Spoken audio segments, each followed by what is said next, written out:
wanted to touch on this because there's massive controversy in the NHL because Ivan Provorov, Philadelphia Flyer, refused to participate in pregame warmups before the Flyers game with the Anaheim Ducks. Um, the Flyers had decided that that night would be their Pride Night for LGBTQ rights, and the Provorov, I don't know if this was public knowledge before. I guess it was news to me, although I have heard rumblings that Provorov is not well liked in the locker room. And so that makes sense given his stance here. But he said right before they were supposed to go on ice for warm-ups and wear a jersey that had an LGBTQ flag on it. And by the way, that an LG and rainbow, um, that's not just it wasn't just aesthetics, right? The ticket donations were supposed to be donated to LGBTQ organizations within the area, and the jerseys were going to be auctioned off after the game for to LGBTQ charities. And he said, "Hey, I'm not going to wear this. I'm not coming on the ice. I'm not going to participate in warm-ups."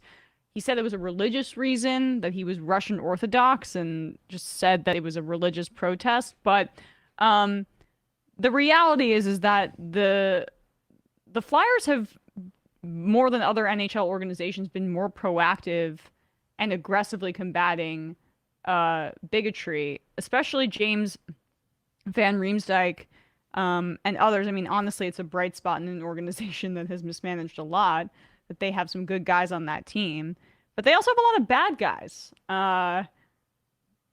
Tony D'Angelo, also a bigot and a MAGA Trumper on that team as well. I would guess that given the activism of, yeah, like Van Riemsdyk and Scott Lawton on this front, that Provorov's move here, which he was contractually obligated to do, by the way, and chose just not to, was not met with much was probably met with some consternation, as it should have been met. It's also just kind of interesting what, at least for me, obviously knowing that these are not one-to-one comparisons, um, just like what reaction certain demonstrations from athletes get from certain people Mm-hmm. that, already, the likes of Charlie Kirk and Tucker Carlson are deriding the NHL as like being taken over by like wokeness and like Right. The and yeah, NHL. and things like that, and like kind of championing Provorov for taking this stance as almost like a crusade for free speech in this country. And like the decisions and actions carried out by guys like Colin Kaepernick and Eric Reed received not only a an inequivalent reaction in that regard, in terms of some level of demonstration for a social issue, um but they actually received outright scorn, derision, and Right. they were essentially blackballed from the job that they were doing as a result. And, So it's just interesting to see like yes. this, like when people want to make this seem as if this stuff is valueless, or that there's only one binary way to see this as having a certain value. It really just depends on the subject matter. Of course, and we'll be open about that.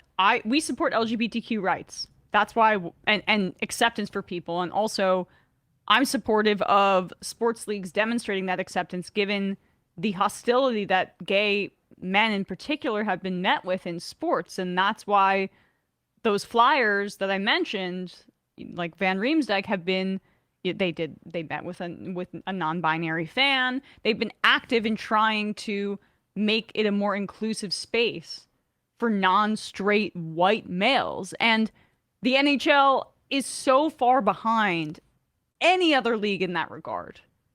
And so that's why these moments are even more critical, because one, the league is not very public facing. They like to think of themselves as kind of an old boys club. So everything's very internal. And this is the story that comes out. This is the story that breaks through. And so, I mean, honestly, it's just really bad PR, especially because John Tortorella just backed him up essentially in a press conference, his head coach. Yeah, because like frankly, he's also a piece of Torch is shit. an asshole, So like I just mean like on a beyond this, just a personal level, he is like his thing is being a huge asshole. So Totally like entertaining, great as like an ESPN personality, and honestly, the hockey should have more of that. Total asshole. yeah, so like I'm not particularly surprised that he'd be a little bit sharp elbowed about this and defensive of his player, but at the same time, you're exactly right that the NHL, I would say the only league comparable to them in this regard, is the MLB. Hmm. Like actively almost tries to not have stories like breach any sort of non-hockey circle, Right. and yet the ones like this that do breach that to become more of a sports media story, not just an NHL media story, is something that's kind of a blight on the sport and shows how still even in 2023 how difficult it is for not only progress to be made for in team sensibility, but also just like acknowledging like it is nonsense to think like you just said in terms of like the advocacy by Van Riemsdyk and by Lawton to like support and host a family with a non-binary kid like it's just nonsense to think at this point in time that there aren't queer fans. Of And course. that there aren't queer fans who will be affected by seeing this, who will be offended by this, who will wonder if they have a place to watch hockey comfortably and not think about that. Like it is it is a farce, and it has always been a farce that athletics and like enjoying sports, being a fan of sports, participating in sports is beholden or individual to straight people. It's just fucking nonsense. Yeah, and I just want to say, if you want to come at us and say, "Hey, we're supporting groomers," um, Provorov, if he is being truthful in this, says that he is Russian Orthodox, religious. There's no bigger groomers in the world than religious organizations, especially the more orthodox and conservative that you get, more insular that you get.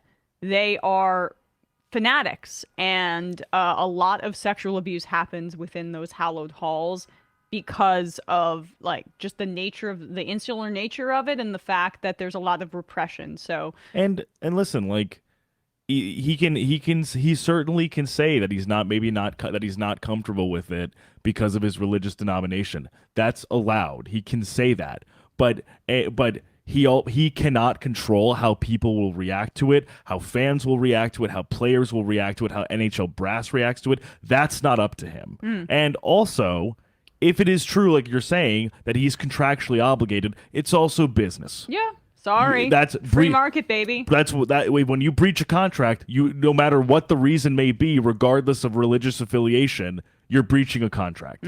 So that will also have to be something that's arbitrated as well. Yeah, and for the Charlie Kirks of the world that are like up in arms because he's being mildly criticized for it, nothing has happened to him, and his head coach backed him up. Nothing has happened Right. to So him. like, where are the consequences? And just to buttress my point, wow, I didn't see this. November 2022, Russian Orthodox monk sentenced to 5 years in prison for sexual abuse of a minor. Hmm. Just saying. No, this is. I mean, that's also like it's always hard to.